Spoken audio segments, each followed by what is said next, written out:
नमस्ते प्यारे बच्चों, कैसे हैं आप सभी।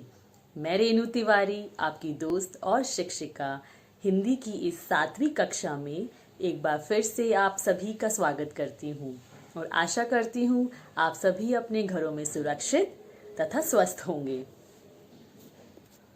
जैसा कि हमने अपनी पिछली कक्षा में संयुक्त व्यंजनों को दोहराया था तथा आर के विभिन्न रूपों के बारे में चर्चा करी थी, जिसमें रेफ और पदेन को हमने समझा था। तो हम एक बार फिर से रेफ और पदेन के चिन्हों को एक बार फिर से दोहरा लेते हैं और फिर इस कक्षा को आगे लेके चलते हैं। तो चलिए बच्चों, सबसे पहले हम पदेन रा के प्रयोग के बारे में और उनके नियमों के बारे में सीखते हैं। पदेन पदेन शब्द का अपने आप में ही मतलब है पैर। पद यानी पैर। इसका मतलब जिन अक्षरों के नीचे यानी कि पैरों की तरफ हम र के इस चिन्ह का प्रयोग करते हैं तो वह पदेन का एक रूप बन जाता है। आइए देखते हैं किस तरीके से। इन शब्दों को पढ़िए, मेरे साथ पढ़िए, दोहराइए मेरे साथ। क्रम, ग्रह, प्रगति, व्रत, प्रथम, अग्रज, ट्रक, ड्रम। तो आपने देखा पदेन के इस र का रूप और पदेन के इस तरह के रूप को, जिसे हमने उल्टा वी या हमने एरो के निशान के रूप में भी याद करने की कोशिश करी है। ये जो पदेन का रूप है यह तभी आता है जब कभी हम स्टैंडिंग लाइन या इसको बोल सकते हैं खड़ी रेखा वाले अक्षरों का प्रयोग करते हैं। देखिए, जैसे क्रम में क जो है वो सीधी रेखा वाला है, ग्रह में ग, प, व, प, ग। इन तरह के जब हम अक्षरों या हम कह सकते हैं व्यंजनों की बात करते हैं तब हम पदेन का ये र इस्तेमाल करते हैं। और जब कभी गोलाई वाले व्यंजन होते हैं जो हम ज़्यादातर ट और ड्रम में ही देखेंगे, ट और ड, इन तरह के शब्दों में हम उल्टी वी की जो निशान है का ये जो चिन्ह है पदेन का, ये प्रयोग करते हैं। जब कभी हम पदेन के इस चिन्ह का हम इस्तेमाल करते हैं तो इसका यह मतलब निकलता है कि उसने अक्षर, ये जो अक्षर है उसको आधा था, इसको पूरा करने के लिए हमने इसका उपयोग करा है, ना कि ये र को आधा कर रहा है। ये जो शब्द है क, क्योंकि जब हम इसको पढ़ते हैं तो ये क्रम बनता है, क्रम नहीं बनता है, क्रम बनता है। तो ये अगर हम व्यंजन के साथ लगाते हैं तो इसका मतलब जो व्यंजन या जो भी अक्षर हमने इस्तेमाल करा है ये उसके आधे रूप को पूरा कर रहा है, तभी ये पूरा क बनता है जब हम यहाँ पे पदेन के इस रा का इस्तेमाल करते हैं। यह देखिए, आधा क, र और म, इसका सही तरीके से हम इस तरीके से लिखेंगे। तो ये जो आधा का है इसको पूरा करने के लिए हम जिस र का प्रयोग करते हैं वो र इधर आ जाएगा, क्योंकि यह खड़ी रेखा वाले व्यंजन है जिन्हें हम पाई भी कहते हैं। खड़ी रेखा वाले व्यंजनों को हम पाई कहते हैं। तो यहाँ पे हम र का जो प्रयोग है वो इस तरीके से करेंगे तो ये क्रम बन जाएगा, बोलने में क्रम हो जाएगा। समझे बच्चों? चलिए एक बार फिर से पढ़ लेते हैं। अगर र से पहले वाला अक्षर पूरी पाई यानी पूरी स्टैंडिंग लाइन वाला हो, जैसे क, म, त, ग, व आदि, तो र उस अक्षर के नीचे आड़ी रेखा के रूप में तिरछी, जिसे हम तिरछी भी कहते हैं, में इस प्रकार से आता है। जैसा हमने अभी आपको बताया, अगर र से पहले अक्षर पूरी पाई यानी कि पूरी स्टैंडिंग लाइन वाला होता है, जैसे क, म, त, ग, व, तो उस अक्षर के नीचे आड़ी रेखा के रूप में आता है। अब आप समझ गए बच्चों कि हमें पदेन वाले र का प्रयोग किस प्रकार से और किन किन अक्षरों के लिए कर सकते हैं, अब समझ में आया। जैसे क्रम शब्द में, जिसमें हमने आधा क की बात करी थी और इसमें हमने र को इस प्रकार से र में परिवर्तित कर दिया था, तो इसका यह मतलब है कि यहाँ जो र है से पहले पूरे पाई वाला अक्षर आया था और वह आधा था, तो उससे हमने र इस चिन्ह की तरह लगाकर पूरा किया। समझे बच्चों, जब हम कुछ शब्द ऐसे बोलते हैं जिससे पहला वाला जो उसका शब्द होता है वह आधा सुनाई देता है, तो उसको पूरा करने के लिए हम पदेन का ये चिन्ह लगाते हैं। हम और भी कई उदाहरण करेंगे और समझेंगे। और अगर र से पहले ट और डा हैं और जिन्हें हम आधा मानते हैं, तो उनके नीचे र उल्टा वी जिसे हमने सीखा है के रूप में आएगा, तो वो ट से ट्र और ड का ड्र बन जाएगा। यह पदेन का दूसरा चिन्ह है। ये ज्यादातर ट और ड के नीचे ही प्रयोग किए जाते हैं। तो बच्चों, आपको इस प्रकार से याद रहेगा कि जब भी हम ट और ड के उच्चारण में अगर र का भी प्रयोग करेंगे तो र इस तरीके से आएगा। समझे बच्चों, क्योंकि इसका एक और हम आपको पहचानने का तरीका बताते हैं कि यह गोलाई वाले अक्षरों में प्रयोग किया जाता है। ट और ड में गोलाई है, इसमें कोई स्टैंडिंग लाइन नहीं है, तो इसलिए हमने इसके नीचे इस प्रकार के पदेन के रूप का प्रयोग किया है। समझ में आया। जैसे राष्ट्र शब्द में जो ट है, र से पहले वाला जो शब्द आता है ट है, वह आधा है, इसलिए हमने ट के नीचे इस र को इस प्रकार से लगा दिया है। आधा श भी है और ये आधा ट है, और इस र को हमने ट के नीचे लगाया है, क्योंकि इस ट के साथ जो बोला जा रहा है उस र के नीचे हम इसे लगाएंगे। राष्ट्र, क्योंकि उसके उच्चारण में ट के साथ र जुड़ रहा है। क्योंकि कई बच्चे सोचेंगे हम श भी तो आधा है, हम इसके नीचे क्यों नहीं र लगा रहे। क्योंकि जब हम कोई शब्द बोलते हैं जिसके साथ र जुड़ा हुआ है, राष्ट्र, तो ट्र एक साथ आ रहा है, इसलिए हमने पदेन के इस चिन्ह को ट के नीचे लगाया है। तो यह राष्ट्र बन जाएगा। पदेन यानी पैर, यानी कि नीचे की तरफ। समझे बच्चों। अब देखिए मजेदार बात, शब्दों के उच्चारण पे ध्यान दीजिए और मेरे साथ दोहराइए। कर्म, क र म, कर्म। क्रम, कर्म क्रम। अब देखिए इन शब्दों में क्या फर्क आता है। इस तरह के शब्दों के उच्चारण में र, ये वाला र जो होता है वह आधा होता है, जिसका हमने इस चिन्ह को देखा है, जिसे हम रेफ कहते हैं।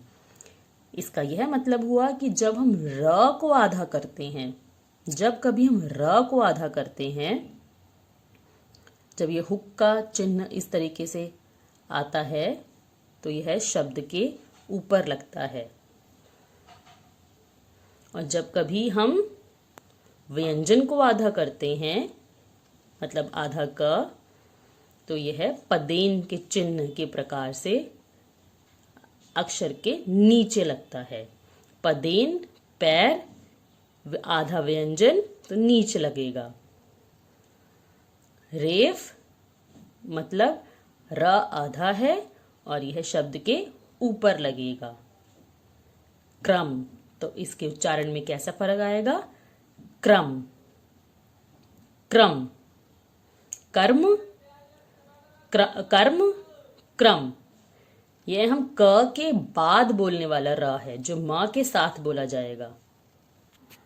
चलिए अब हम र के रेफ का प्रयोग करना सीखते हैं। जैसा हमने पहले ही बताया कि रेफ का मतलब ही होता है आधे र का प्रयोग, तो इसे हम आधे र के द्वारा भी सीख सकते हैं। अगर रेफ का अगर आपको मतलब समझना है तो इसको हम आधा र भी कहते हैं। आइए देखते हैं किस तरह से इसका प्रयोग करते हैं। कोई भी अक्षर तब पूरा होता है जब उसमें स्वर मिला होता है। जैसे क, जिसको हम आधा मानते हैं, उसमें अ स्वर की ध्वनि आती है, तब जाके वह व्यंजन पूरा होता है। यह हमने अपनी संयुक्त व्यंजन में भी चर्चा करी थी। क इसमें आधा है और जब उसमें आ मिलाते हैं तब वो का बनता है, तब यह पूरा माना जाता है। दूसरे व्यंजन जब आधे होते हैं तो उनका रूप कुछ ऐसा होता है। आधा क, आधा ग, आधा म, आधा प, इस प्रकार से।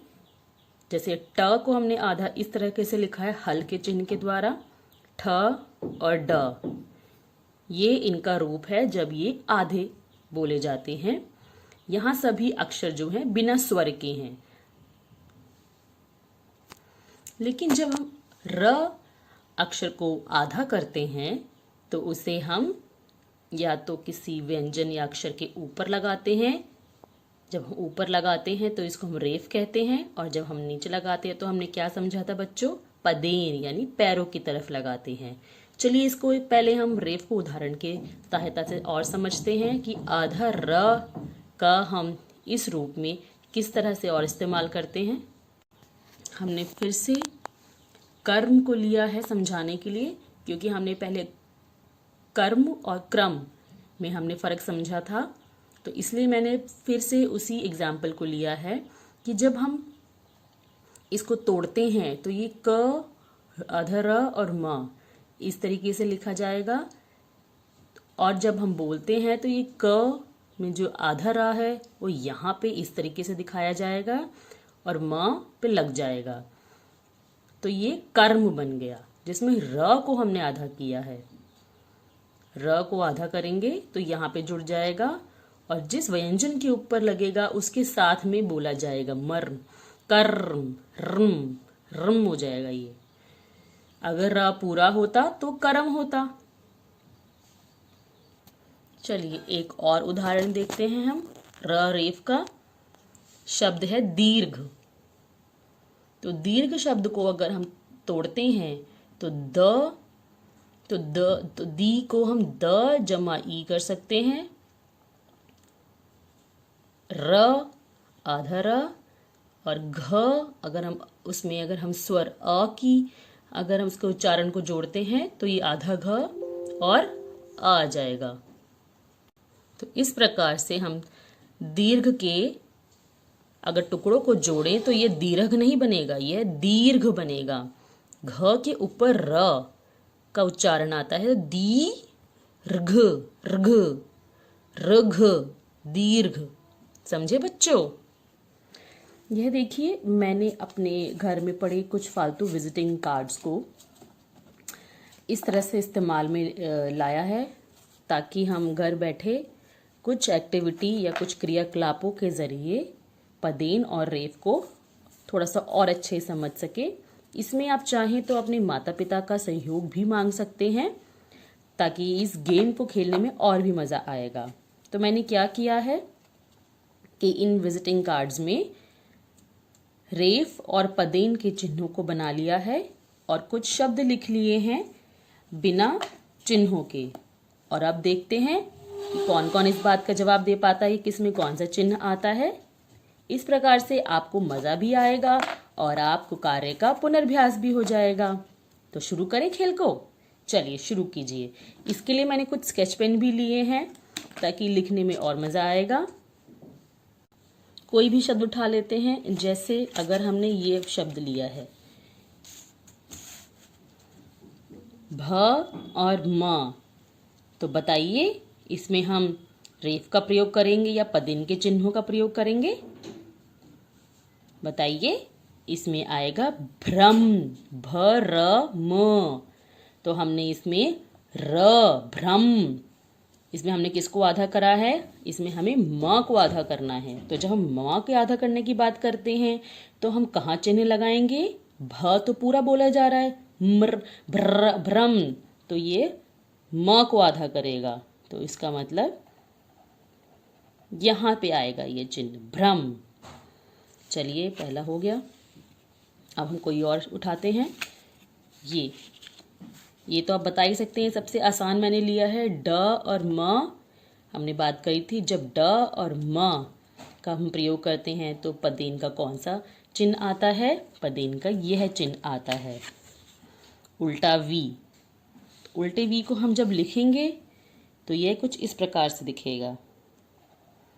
तो बच्चों, बहुत ज़रूरी है कि जो भी आप वीडियोस देख रहे हैं उनकी आप प्रैक्टिस भी कीजिए, घर बैठे उनका अभ्यास कीजिए, और लिख के अभ्यास करेंगे तो ज़्यादा आपको याद रहेगा, इससे आप भूलेंगे नहीं विषयों के बारे में। चलिए दूसरा शब्द देखते हैं, ब और श।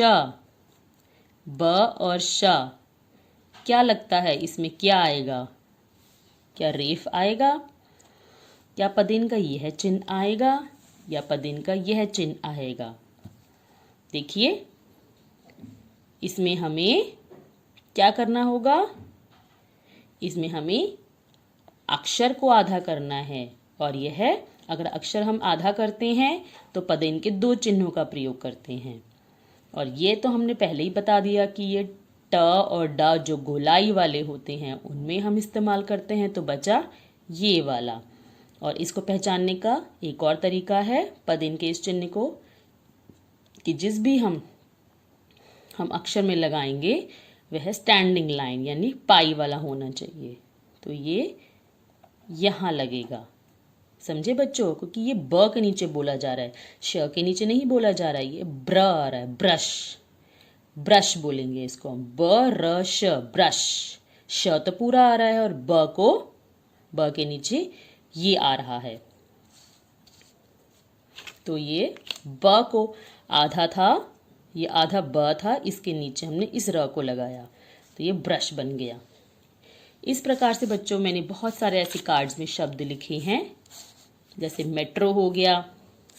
तो मेट्रो में ये गोलाई है और इसमें हम पदेन का यह चिन्ह प्रयोग करेंगे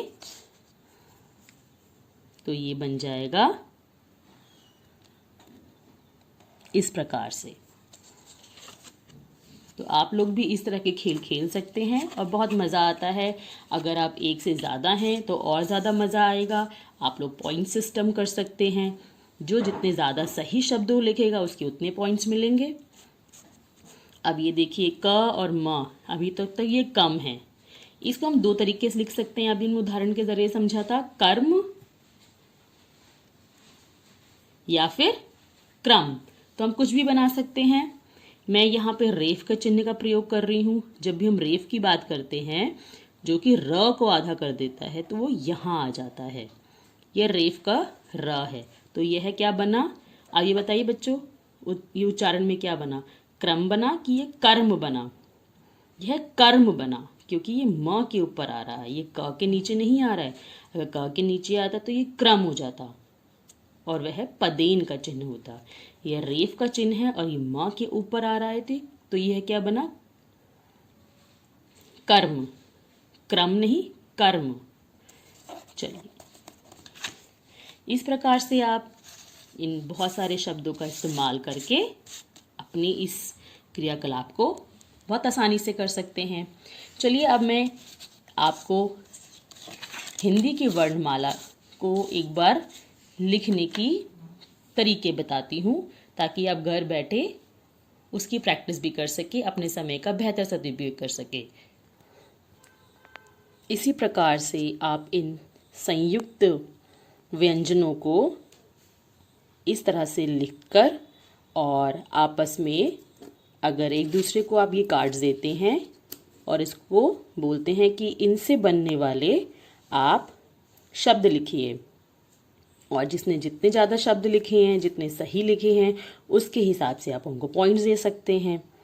और इस तरह से आप ये गेम बहुत मज़े से घर बैठे बैठे खेल सकते हैं। इसमें सीखने को भी मिलेगा और मज़ा भी आएगा। तो बच्चों, आपको समझ में आया कि रेफ और पदेन का कितना उपयोग है और कितने अच्छे तरीके से अगर हम घर में इसको एक एक्टिविटी के तरीके से सीखें तो हमें इसको सीखने में ना सिर्फ मज़ा आएगा, बल्कि एक ये इंडोर गेम्स के तरीके से आपको आपके समय का बेहतर उपयोग करने में मदद भी करेगी। तो जी हाँ, ये है आपके आज का कार्य, क्योंकि आज है आपकी बारी। तो जो एक्टिविटी मैंने, जो क्रियाकलाप अपनी इस वीडियो में किया है, मैं चाहती हूँ कि आप सभी अपने माता पिता की सहायता से इसको करके देखिए और मुझे बताइए आपको ये करने में किस तरह की कोई परेशानी हुई, या आपको मज़ा आया, या आपको जैसा भी महसूस हुआ। तो आज आपको इस क्रियाकलाप को अपने घर में अभ्यास करना है। और इसके बाद मैं आपको बताने वाली हूँ कि हमारी हिंदी वर्णमाला के जितने भी स्वर और व्यंजन हैं उनको लिखते समय हमें किन बातों का ध्यान रखना चाहिए और उनकी हमें किस तरह से घर में लिखने का अभ्यास, या कह सकते हैं सुलेख, लिखना चाहिए। क्योंकि इस वक्त हमारे पास बहुत समय है, हम चाहें तो अपनी इन छोटी छोटी चीज़ों पे ध्यान दे सकते हैं। और जब हम अपने स्कूल में, अपनी कक्षाओं में वापस आएंगे, तो आप देखिए जिनको हिंदी को लिखने में दिक्कत आती है, या जिन्हें ये लगता है कि उनकी राइटिंग सुंदर नहीं है, तो वो इस समय में अभ्यास कर सकते हैं मेरे कुछ टिप्स के ज़रिए, या जो मैं आपको दिखाने जा रही हूँ उसके ज़रिए। आशा करती हूँ आपको इन वीडियो से बहुत सीखने को मिलेगा। और हम जब वापस स्कूल में आएंगे तो आप मुझे बताइएगा कि किस किस की हैंडराइटिंग में किस तरीके का सुधार हुआ है। चलिए हम वीडियो देखते हैं। चलिए अब हम हिंदी के सुलेख, जिसमें हम अक्षरमाला या फिर वर्णमाला, इनको लिख के प्रैक्टिस करेंगे, अपने इस समय का बेहतर सदुपयोग करेंगे, अपने हिंदी की राइटिंग या सुलेख को और अच्छा करेंगे। तो चलिए शुरू करते हैं।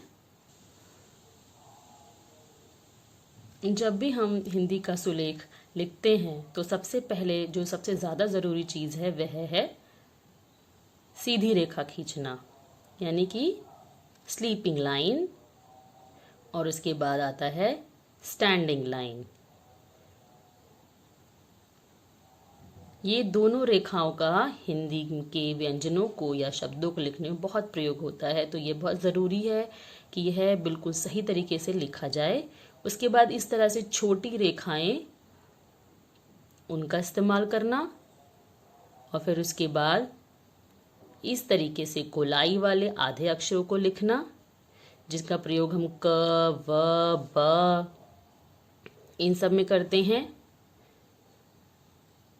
ये आप खाली बैठे बैठे किसी भी, आपके पास जो भी पेपर अवेलेबल है, कुछ भी आपके पास मटेरियल है कोई भी, तो आप उन पे ये प्रैक्टिस बैठे बैठे कर सकते हैं। इस तरह से आप उल्टा यू, सीधा यू आप लिखेंगे और सीखेंगे। इस तरह से ही आप गोलाकार आकृतियां सीखेंगे। ये हमने पिछली अपनी कक्षाओं में ज़रूर किया होगा, लेकिन आप एक बार फिर से दोहराइए। ऐसा करने से आपकी हैंडराइटिंग में बहुत परिवर्तन आएगा, बहुत सुधार आएगा। जिनको ये शिकायत है कि उनकी हैंडराइटिंग सुंदर क्यों नहीं हो पाती है, उसका एक ही कारण है कि आपने कम प्रैक्टिस करी है, तो आपको प्रैक्टिस करनी पड़ेगी। जैसे अगर आपने देखा होगा कि जब हिंदी के हम स्वर लिखते हैं, जैसे हमने बोला आ, फिर आ गया ऊ, बड़ा ऊ, ओ, आओ, अंग, आहा, इन सब में एक चीज़ एक जैसी है। वह क्या है समान? वह है इस तरह का लूप, यानी कि जो हम तीन भी कहते हैं, लेकिन यह पूरे तरीके से तीन नहीं होता। इसमें ये दो लूप होते हैं, जिसमें ऊपर वाला छोटा और नीचे वाला बड़ा होता है। और उसके बाद हम यह स्लीपिंग लाइन खींचते हैं। तो देखिए, जब हम इन्हें लिखते हैं तो ये किस प्रकार से दिखेंगे। सबसे पहले हम एक छोटा बनाएंगे और फिर एक बड़ा लूप बनाएंगे। अक्षर को लिखने के बाद ही हम यह स्लीपिंग लाइन डालेंगे। हमेशा याद रखिए, अक्षर को पूरा लिखिए, उसके बाद ही स्लीपिंग लाइन का प्रयोग कीजिए। इस तरीके से आप अपने सभी स्वरों को और व्यंजनों को लिख के प्रैक्टिस करेंगे। यह कोशिश कीजिए कि यह इन दो रेखाओं के बीच में ही आना चाहिए। कई बार बच्चे क्या करते हैं, ई को अलग अलग तरीकों से लिखते हैं। यह सही ढंग नहीं है ई को लिखने का, ये सारे गलत तरीके हैं। ई को हमेशा इस प्रकार से ही लिखना चाहिए, ये और ये एक जैसे आने चाहिए। ये भी ध्यान रखना चाहिए कि ये कहाँ तक निकल के जा रहा है।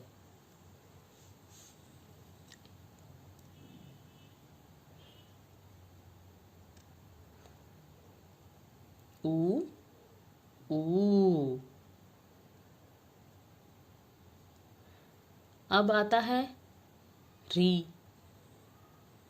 ये थोड़ा सा मुश्किल है, इसकी आपको बार बार प्रैक्टिस करने की ज़रूरत पड़ेगी। ये मैं आपको अलग से भी, अगर आप चाहें तो मैं वीडियो बना के दे सकती हूँ। हम ए को दो तरीके से भी लिख सकते हैं। ये आप ऐसा ए भी लिख सकते हैं और ऐसा ए भी लिख सकते हैं, दोनों ही सही हैं। जैसे इसमें यहाँ पे लिखा गया है, और फिर ओ औ। इस प्रकार से आपको अंग अहाँ तक सभी स्वरों की सुले की प्रैक्टिस करनी है और व्यंजनों को भी लिखना है।